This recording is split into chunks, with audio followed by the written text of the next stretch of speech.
watatu. Kuna viongozi na waliokuwa viongozi waandamizi ambao leo tutawapokea wakirejea tena Chadema. Mpo tayari? Sasa leo atarejea mmoja, halafu tarehe 29 pale Iringa ndio patashika nguo kuchanika. Huyo uliotoka kumsikiliza hapo ni naibu katibu mkuu wa Tanzania Bara kwa upande wa Chama cha Demokrasia na Maendeleo Chadema, anaitwa Amani Golugwa. Na kitu ambacho amekizungumza hapo ni kukaribisha tu ule ujio wa Dr. Slaa ambaye aliyekuwa katibu mkuu wa chama na mgombea wa urais kupitia Chadema, Dr. Wilbrod Slaa, ambaye yeye amerejea kwenye chama hicho na kupokelewa na mwenyekiti wa chama kwa ngazi ya taifa, Mheshimiwa Tundu Antipas Lissu, katika uwanja wa Rwanda Mzovwe uliopo kule Mbeya siku ya jana tarehe 23 mwezi wa 3 2025, wakati ambapo Chama cha Demokrasia na Maendeleo Chadema kilipokuwa kikizindua operesheni yake ya no reform no election katika mkoa wa Mbeya, kwa sababu Chadema wana hiyo project ya kutembea mikoa yote kuzindua hiyo operation yao. Lakini nipo hapa kuweza kukujuza kuhusu urejeo wa Dr. Slaa, kuwekea sauti ya Tundu Lissu mwishoni kwenye kitu ambacho anakizungumza hapo. Lakini kwenye sauti ambazo umetoka kumsikia hapo awali,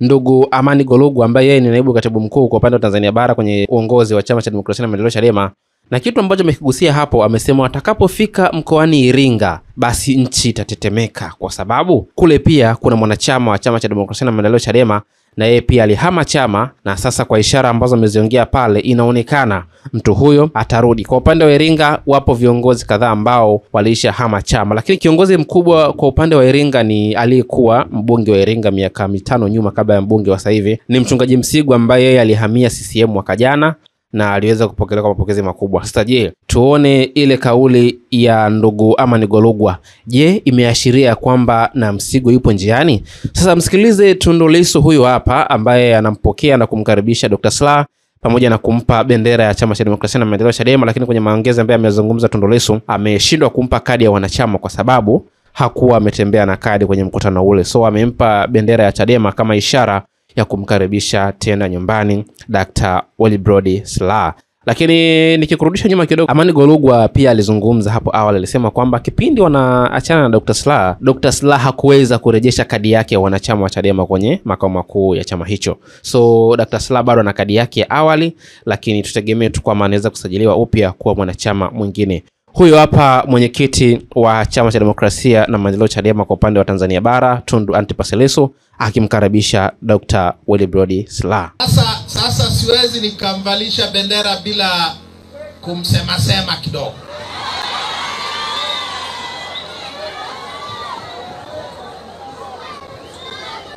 Siko sawa?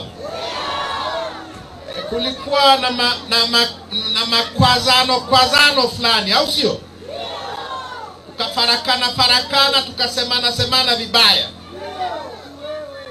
Sasa kama anasema nataka kurudi, naomba yaishe.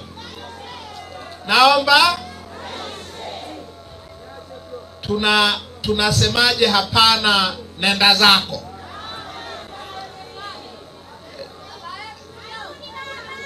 Dr. Wilbrod Slaa ni katibu mkuu wa chama chetu aliyetumikia chama kwa muda mrefu, nafikiri sitakosea, kuliko katibu mkuu mwingine wa chama chetu. Dr. Slaa ndiye aliyenipa mimi kadi ya Chadema tarehe 24 Julai 2004. Sasa kwenye kipindi chake, wakati mimi naingia, tulikuwa na wabunge watano au 6, 4 wa majimbo, 1 wa viti maalum. Tukaenda kwenye wabunge 11, tukaenda kwa wabunge 48, tukaenda kwa wabunge 2015 tukaenda kwa wabunge 72 wa Chadema na 117 wa Ukawa. Dr. Slaa ni mojawapo wa makatibu wakuu wa Ukawa. Sasa hayo niliyoyasema, hizo hesabu nilizozisema, nyie wote mnafahamu hatunazo tena hapa tulipo.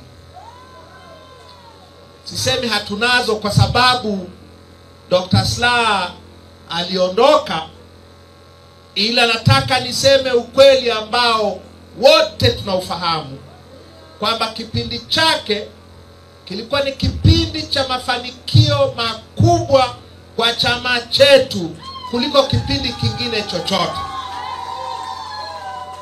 Sasa kama tulikwazana, tukafarakana, leo amesema naomba kurudi.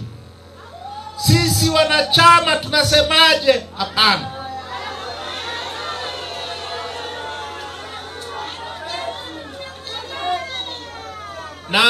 Na la mwisho kwenye hili, hatukumfukuza,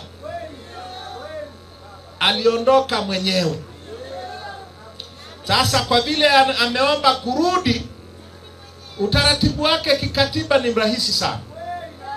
Angeweza kwenda mtandaoni, siku hizi tuna mtandao, tuna Chadema Digital,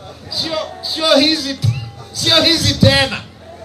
Angeweza kwenda Chadema Digital app, akafanya yote, akalipia, tukakuta ana kadi, wala tusingesema umeingiaje. Lakini ameomba aingie, arudi hadharani kama alivyotuacha. Tuna sababu gani ya kutokumkaribisha? Ninafahamu mtakuwa mnaulize, na wengine je? Na wengine je? Sasa utaratibu wao uko kwenye katiba vile vile. Utaratibu wao uko kwenye nini? Kwenye katiba.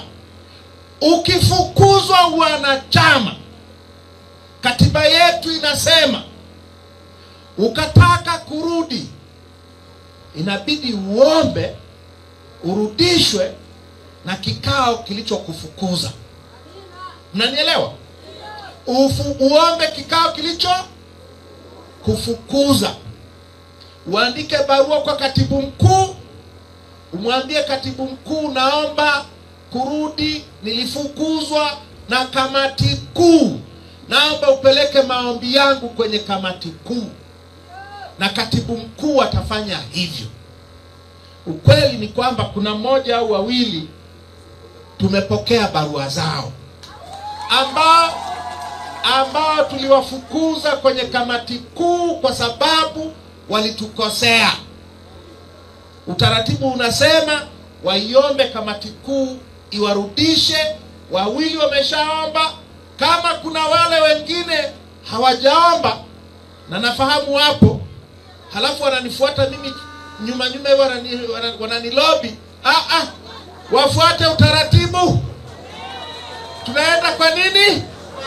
Naenda kwa utaratibu. Waandike barua kwa katibu mkuu, waombe kamati kuu iwarudishe, na imeandikwa mahali, kwani akiomba msamaha si anasamehewa?